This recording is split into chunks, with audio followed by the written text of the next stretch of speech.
The last round is fired at 0940. It is a .30 caliber cartridge, one of the 8-round en-bloc clips that feed the M1 Garand, the standard infantry rifle of the Brazilian Expeditionary Force, the weapon that every man in the squad has carried since July 1944, the weapon that has defined the specific rhythm of their combat. 8 rounds, the mechanical ping of the empty clip ejecting, the snap of a new clip into the receiver. 8 rounds again. That rhythm has been the constant of their war for 9 months. On the morning of April 14, 1945, inside a stone building on the eastern edge of Montese, the rhythm stops. The clip ejects. There is no new clip. Corporal Walter Cosme de Souza looks at the M1 in his hands for a moment. Then he looks at the 7 men behind him. 4 pressed against the stone wall to his left, 3 covering the doorway at the far end of the room, all of them watching him with the specific attention of men who have just heard the same sound he has heard and understood the same thing he has understood. The building is taken. The next building is 12 meters across an open courtyard. Between the squad and the next building are an undetermined number of German soldiers who have not yet decided whether to surrender or to fight, and who are about to receive information, the absence of M1 fire from the Brazilian position, that will help them make that decision. Walter Cosme de Souza does not have time to wait for resupply. He does not have time to pull back. The courtyard is 12 meters wide and the doorway on the far side is open, and the momentum of the assault, the specific, irreplaceable momentum of infantry moving through a defended building in the direction of the enemy, is the only thing keeping 8 men alive in a position they have no business holding. He tells his men to fix bayonets, then he tells them to follow him. To understand what Corporal Walter Cosme de Souza and his squad are doing inside a stone building on the eastern edge of Montese on the morning of April 14, 1945, it is necessary to understand the operational context that placed them there and the specific character of urban combat that makes their situation: no ammunition, no officer, no retreat.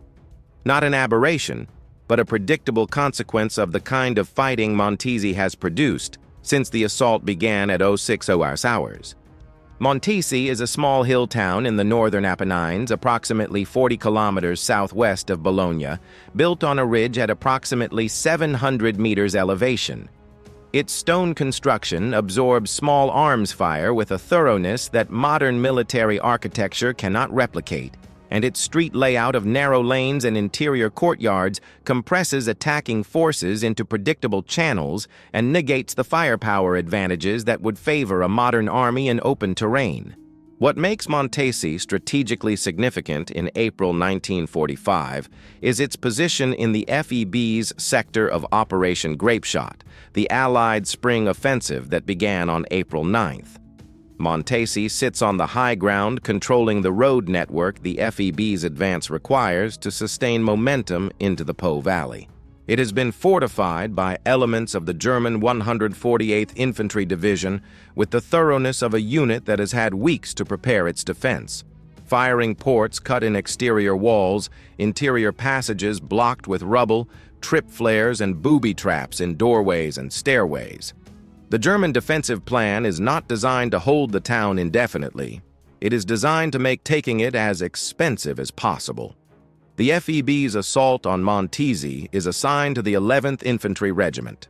The Eastern Axis, Corporal Walter Cosme de Souza's axis, is assigned to the 2nd Battalion, tasked with clearing the eastern quarter building by building.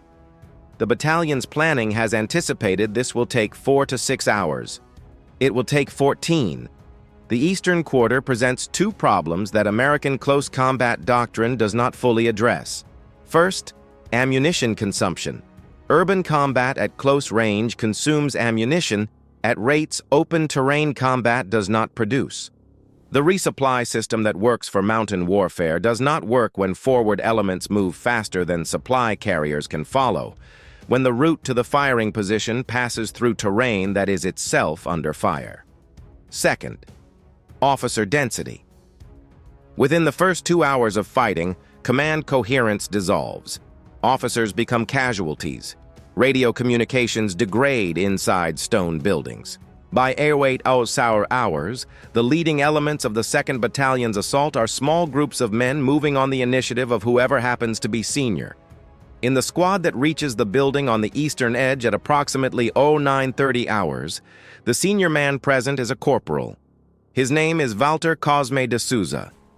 The 2nd Battalion of the FEB's 11th Infantry Regiment has been in continuous assault since 06:00 hours on April 14, 1945.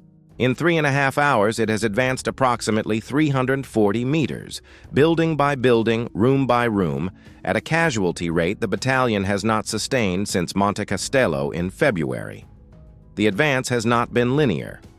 It has been the specific irregular progress of urban combat, rapid movement across open ground between buildings, slow and costly clearance of each building once reached, consolidation in the taken position, then the assessment of what lies between the current position and the next objective and the decision about how to cross it.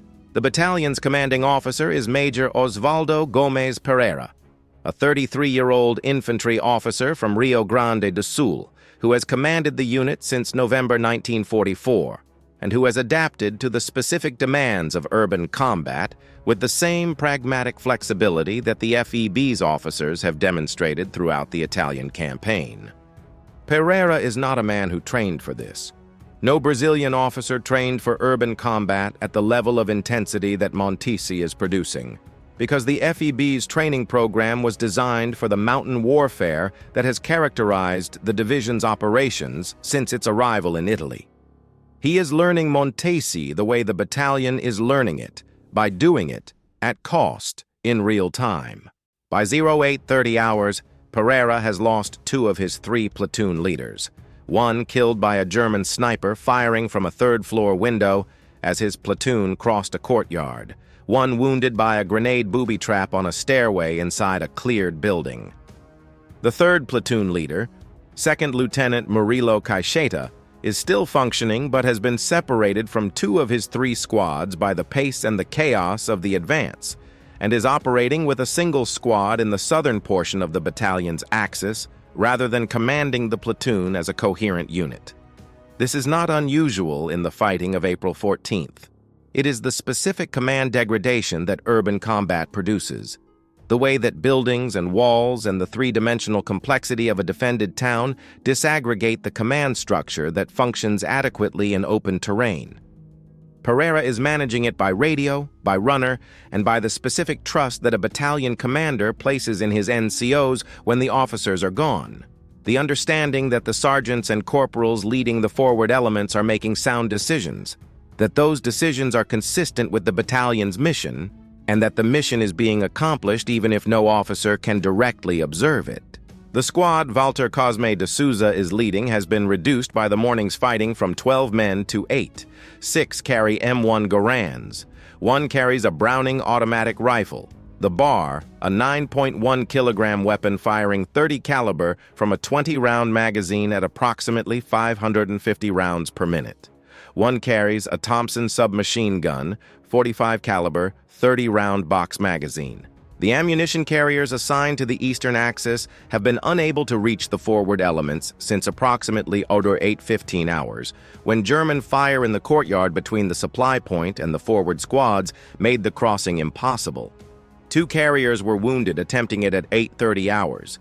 The crossing has not been attempted since. The forward squads have been fighting for the past hour and 15 minutes on the ammunition they carried into the assault. By 09:30 hours, the Bar gunner has 2 magazines remaining, 40 rounds. The Thompson carrier has 1 magazine, 30 rounds. The 6 M1 riflemen have between 1 and 3 clips each. The squad's collective ammunition state is approximately 200 rounds, enough for perhaps 8 to 12 minutes of the sustained fire the morning has required. The German soldiers in the next building are approximately 12 meters away across a courtyard. There are between 4 and 8 of them. Walter Cosme de Souza's estimate, based on the volume of fire he has been receiving from that direction for the past 20 minutes. They are in a defensive position, firing from windows and a doorway, and they are waiting specifically, to see what the Brazilians do next. The count that Walter Cosme de Souza conducts at 09:35 hours, moving from man to man in the dim interior of the taken building, takes 4 minutes. At 09:39 hours, he knows the exact number. At 09:40 hours, Private Benedito Lacerda fires the last round, a single .30 caliber cartridge from his M1, aimed at a German soldier appearing briefly in the doorway across the courtyard, misses, and hears the clip eject. The building is silent. 12 meters away, the Germans are still there. Walter Cosme de Souza is not a man who was supposed to be making this decision. The decision, what to do when 8 men in a taken building run out of ammunition with the enemy 12 meters away and no officer within radio range and no resupply coming, is not a corporal's decision by any reading of the Brazilian Army's command doctrine. It is a lieutenant's decision or a sergeant's decision, or in the most optimistic version of the morning's events, a decision that would be made by someone with the authority and the situational awareness that a small unit leader in close combat rarely possesses in full.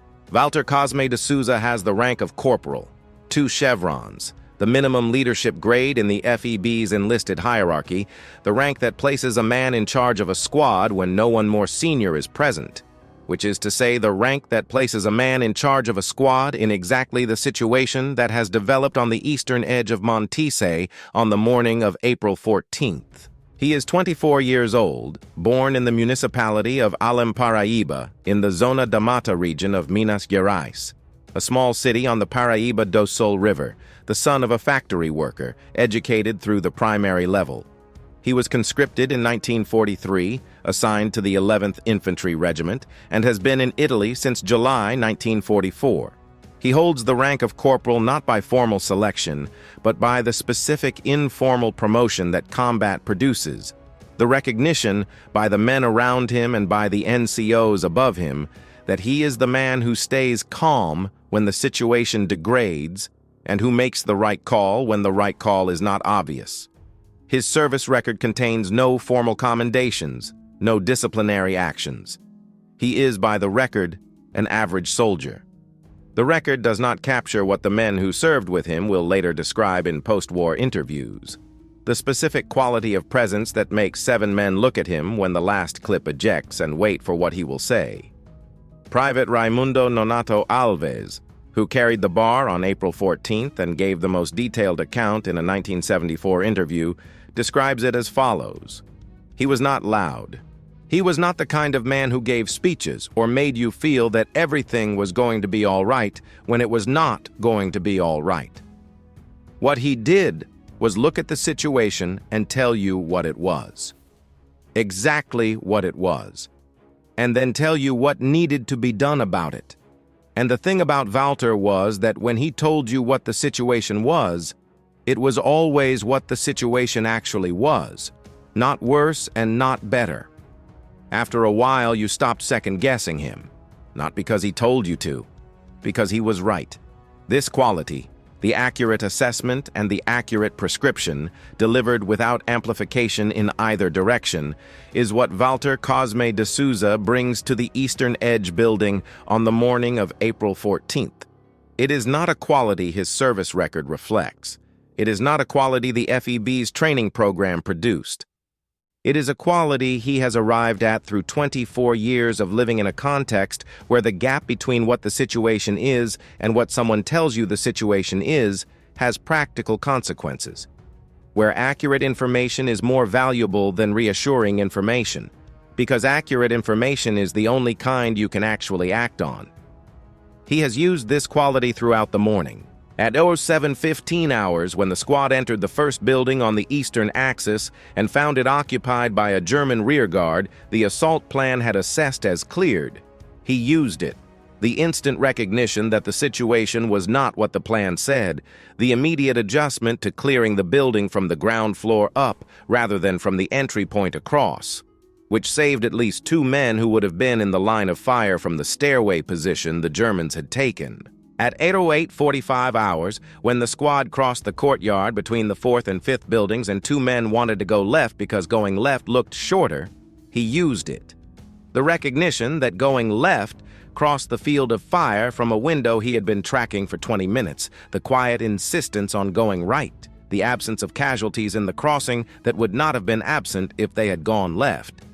These are not recorded decisions. They are the accumulated small unit judgment calls of a man leading a squad through 3.5 hours of close combat, none of them dramatic enough to produce a written account, all of them consequential enough that 8 men are alive at 0940 hours who might not be. At 0940 hours, the decisions stop being small.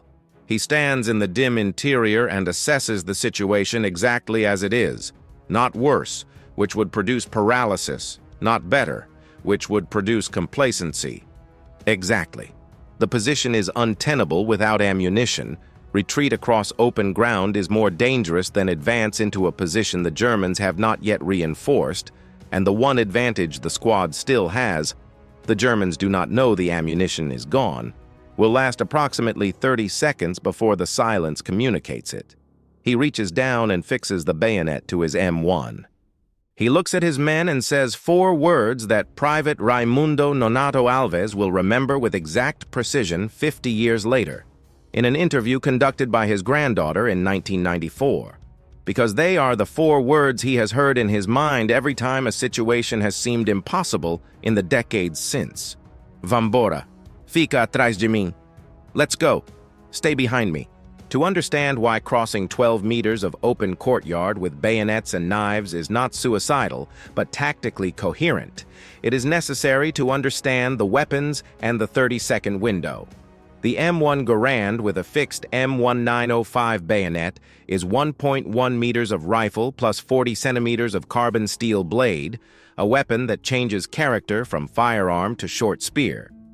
The bayonet technique the FEB's infantry has been trained in is not the romantic image of men charging, screaming across open ground.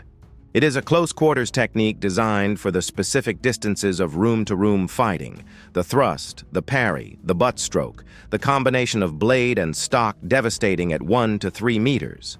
The M19905 blade, 40 centimeters, 2.4 centimeters wide at the base, penetrates German wool uniform fabric and leather equipment with the force a running man's momentum provides, approximately 80 to 120 kilograms per square centimeter at contact.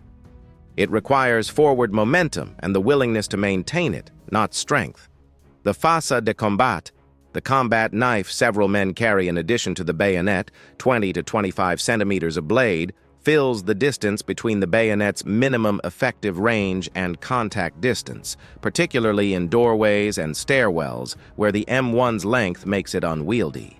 Raimundo Nonato Alves, the bar gunner with no ammunition, carries one on his left hip, a knife he has carried since autumn 1944 and never used in combat. He will use it twice in the next 4 minutes. The 30-second window is the tactical principle that makes the assault coherent. When the last round is fired and the clip ejects, the German position across the courtyard receives a signal, the absence of fire, that is not immediately interpretable. Positions go quiet for many reasons. The absence of fire from a position that has been firing steadily for 20 minutes is not, in the first 30 seconds, evidence of ammunition exhaustion.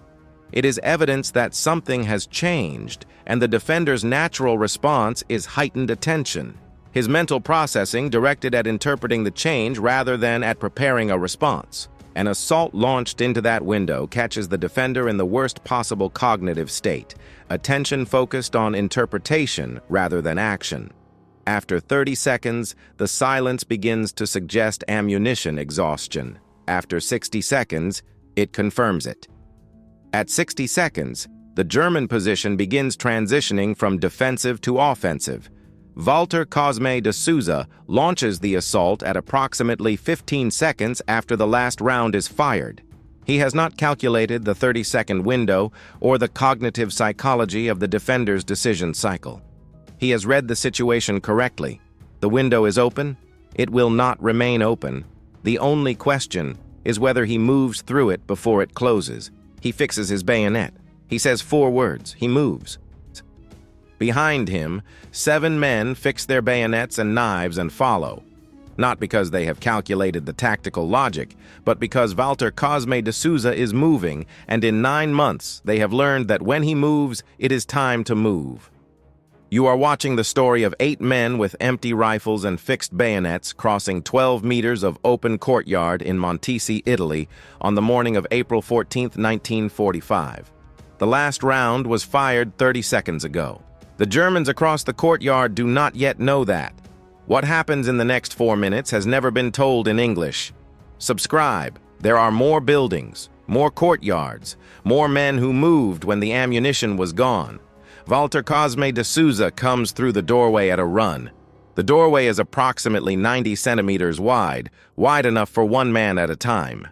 The 7 men behind him follow in single file, emerging into the courtyard at intervals of approximately 1 second each, strung out across the 12 meters in a line that presents the German position with a sequence of targets rather than a compressed mass.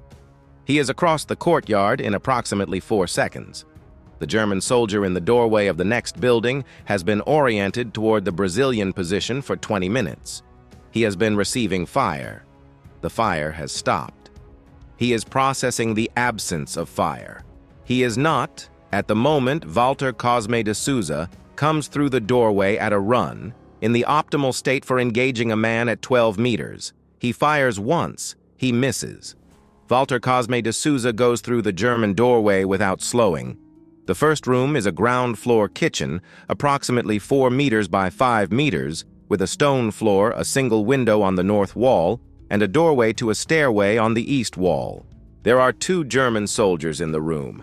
The first, the man who fired from the doorway, is backing away from the door when Walter Cosme de Souza reaches him, no longer oriented toward the entry point, his weapon not between him and the man who has just entered. 2 steps, and the M1's bayonet drives into his right shoulder, not a killing thrust but a disabling one, the specific target selection of a man moving fast. The German soldier goes down. The second German soldier is at the window on the north wall, weapon loaded, aimed at Walter Cosme de Souza's back at a distance of 4 meters. Raimundo Nonato Alves comes through the doorway at this moment, the second man through, approximately 1 second behind. He carries a 9.1 kilogram bar with no ammunition and a faca de combat on his left hip.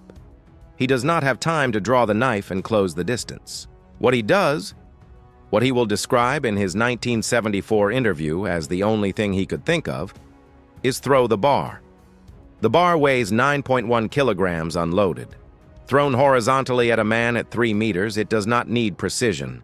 It needs to arrive in the general area of the man's upper body at sufficient velocity to disrupt his aim. It does. The German soldier fires his shot into the ceiling. Alves closes the remaining distance and uses the faca de combat. By the time the third man through the door, Private Geraldo Teixeira da Costa, enters, the first room is cleared. The stairway is the next problem. A narrow channel, approximately 90 centimeters wide, ascending at 45 degrees, with the defending soldier at the top having a direct firing line down the stair. The standard FEB technique is to suppress the top with automatic fire while a second element ascends. Neither the bar nor the Thompson has ammunition. Walter Cosme de Souza goes up the stairs fast. The M1 with fixed bayonet held at waist height, angled upward at 30 degrees. Not the aimed fire position, but the contact position. Bayonet pointed at the space where a defender would be standing. There is 1 German soldier at the top. He fires once at approximately 2 meters and misses.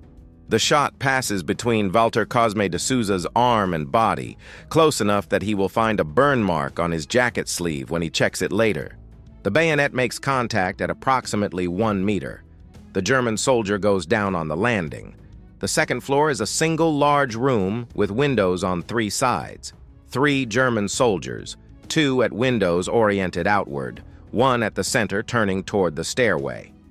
The next 4 men up the stair emerge at 1-second intervals behind Walter Cosme de Souza, 5 Brazilians entering from a single point in 4 seconds, moving in different directions with the chaotic energy of men who have committed to forward movement and reserved none of their momentum for retreat. 1 German raises his hands, 1 does not. The one who does not is engaged by Teixeira da Costa and Ferreira simultaneously. It takes approximately 6 seconds. The room is cleared at approximately 0944 hours. 4 minutes after the last round was fired, the building is taken. 5 German soldiers neutralized, 1 prisoner, 1 Brazilian casualty, Private Montese, a knife wound to the left forearm, serious but not incapacitating. Walter Cosme de Souza tells Alves to find ammunition in the German soldiers' equipment. Alves finds 2 Carabiner 98K rifles and approximately 60 rounds of 7.9222 57 meters German caliber, incompatible with the M1. Compatible with the captured Carabiner 98K rifles, which Walter Cosme de Souza distributes to the 2 men whose M1s are now clubs. The squad has weapons again. They are German weapons. It is enough. He moves to the north window and assesses the next building. The next building is 9 meters north. 1 ground floor window with a firing position visible. A doorway partially blocked with rubble. Sound from the ground floor suggesting 2 to 3 men. He has something he did not have when he crossed the first courtyard. A second-floor window that looks directly into the approach to the next building, giving elevated observation the German position cannot see into without exposing itself. He cannot use it for suppressing fire, but a weapon in a window that the German position must account for in its defensive orientation, whether or not it has ammunition, is functionally equivalent to a threat. He places Teixeira da Costa and Ferreira at the south-facing second-floor window with the 2 captured Carabiner 98K rifles and gives them a specific instruction that Teixeira da Costa will recall in his 1971 interview verbatim. Fire only if they fire at us first. Every round counts. Make them count. The doorway to the next building is partially blocked with rubble. A man arriving there at a run spends non-trivial time clearing it with German soldiers on the other side. The ground floor window is unblocked, approximately 70 centimeters wide and 120 centimeters tall, large enough for a man to enter at speed. He will go through the window. At 10:08 hours, Teixeira da Costa fires 1 round at the wall above the German ground floor firing position, not to wound but to redirect, causing the soldier at the window to pull back and reassess the threat from the second floor, directing his attention upward and south rather than toward the courtyard below. Walter Cosme de Souza crosses in the 3 seconds after the shot. Through the window at a run, M1 held parallel to clear the frame, left shoulder absorbing the impact of the lower sill. Inside, before the German soldier at the window has fully processed the direction of the new threat. 4 men follow through the same window at 1-second intervals. Montese, knife in his 1 usable hand, comes last. The ground floor clearance takes 90 seconds. 2 German soldiers, neither in a position where the geometry of close-quarters blade combat favors a man with a rifle at the range the assault has closed to. 1 fires once and misses. 1 raises his hands. At 10:12 hours, the second building is cleared. The squad now holds 2 buildings on the eastern edge of Montese. It has no M1 ammunition, 2 captured Carabiner 98K rifles with 28 rounds remaining, 7 functional men, and 1 reduced. At 10:17 hours, the radio finally makes contact with Second Lieutenant Caixeta. Caixeta's voice: "Hold position. Resupply en route. Do not advance further until ammunition arrives." Walter Cosme de Souza acknowledges the order. Then he looks at the third building. 8 meters north. 2 visible firing positions. Movement from the interior. He holds for 11 minutes. At 10:28 hours, the resupply has not arrived. The German position in the third building now shows a second weapon barrel at the ground floor window. 2 to 3 men has become 4 to 6. If he waits, the third building becomes harder. If the third building becomes harder, the battalion's axis stalls. If the axis stalls, the link-up with the southern element does not happen, and Montese does not fall today. He looks at the third building for a long moment. Then he tells his squad to follow him. The resupply arrives at 10:41 hours. A four-man carrier party reaches the eastern edge via a route that the morning's fighting has opened. The clearance of the first two buildings has neutralized the German firing positions that made the supply route impassable. The resupply becomes possible because of the fighting. The carriers bring 6 bandoliers of M1 ammunition, 2 replacement bar magazines, and 3 Thompson magazines. They also bring the information that 2nd Lieutenant Cacheta is 20 minutes behind them. The third building has been cleared by then. Walter Cosme de Souza's squad enters the third building at 10:31 hours. The clearance follows the pattern of the first two. Ground floor assault through an unblocked window, stairway ascent, second floor, but with a complication the first two buildings did not present. The third building has a cellar. The cellar is accessed through a trapdoor in the kitchen floor, containing 4 German soldiers who have descended into it during the approach.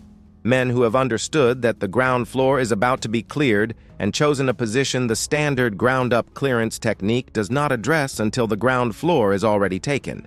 Walter Cosme de Souza finds the trapdoor at 10:35 hours after the ground floor and second floor are cleared by noticing a section of the kitchen floor that is slightly less dusty than the surrounding area. The trapdoor, recently opened, has left a cleaner outline in the accumulated dust. He does not open the trapdoor. He sits on it. This is not from any manual. It is the specific solution of a man who has no ammunition, no grenades, no way to clear a cellar by conventional means, and who has understood that 4 men in a cellar with a man sitting on the trapdoor are 4 men who are not a tactical problem until the man stands up. When the carriers arrive at 10:41 hours, Walter Cosme de Souza stands up, opens the trapdoor, and drops 2 loaded M1 clips into the cellar. He does not explain himself. He waits. After approximately 40 seconds, 4 German soldiers climb out with their hands raised.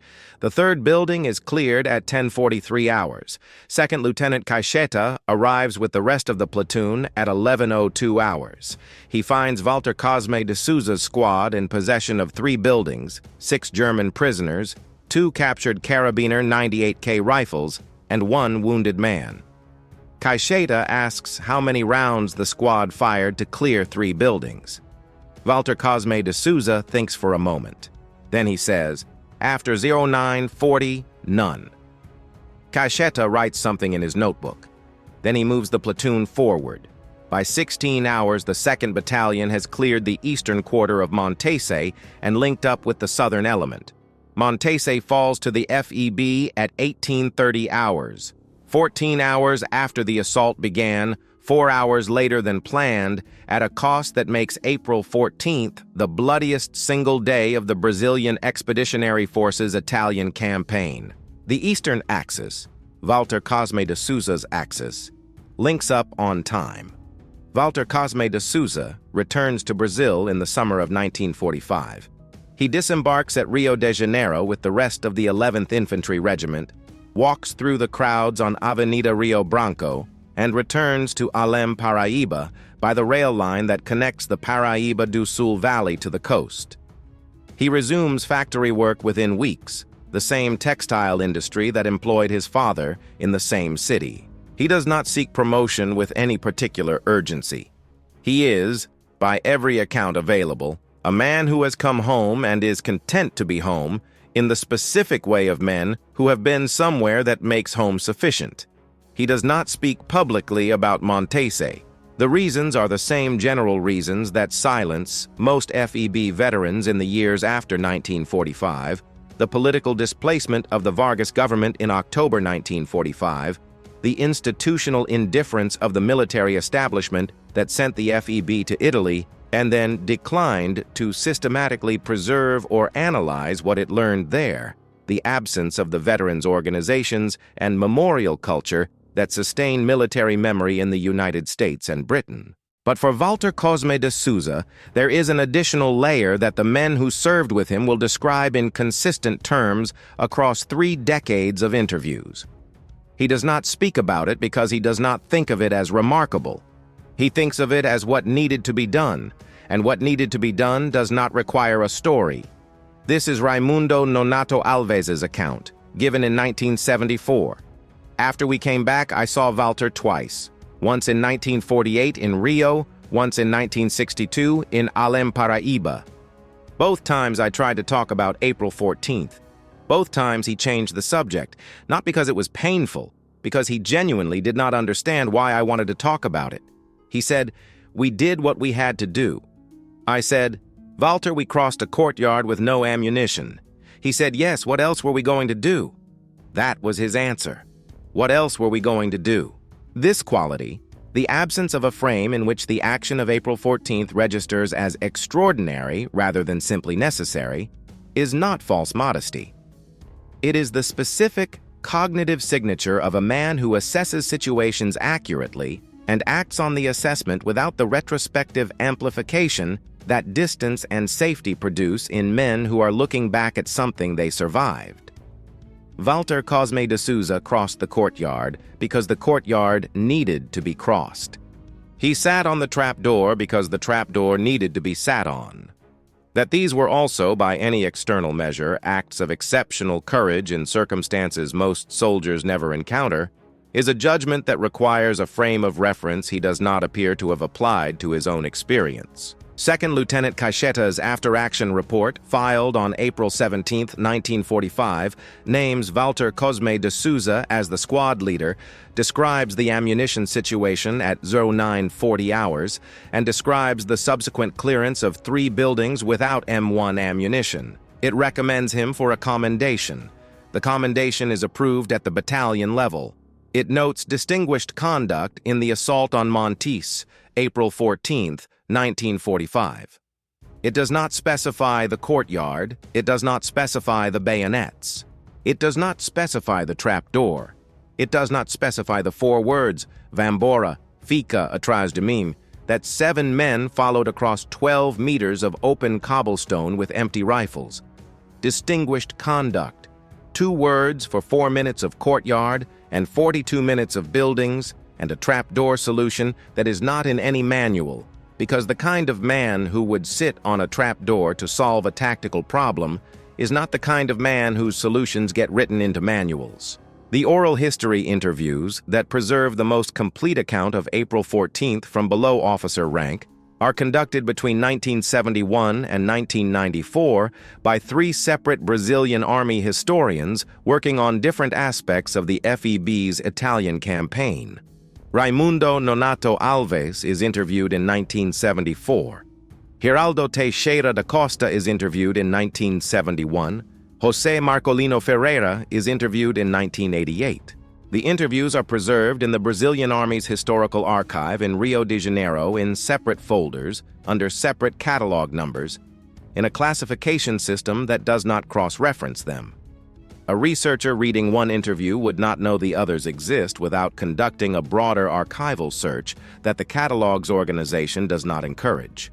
The result is that the most complete account of what happened on the eastern edge of Montese on April 14, 1945, exists in 3 fragments in 3 separate folders in one archive, and has never been assembled into a single narrative in any published work in any language. Walter Cosme de Souza dies in Além Paraíba on June 22, 1987.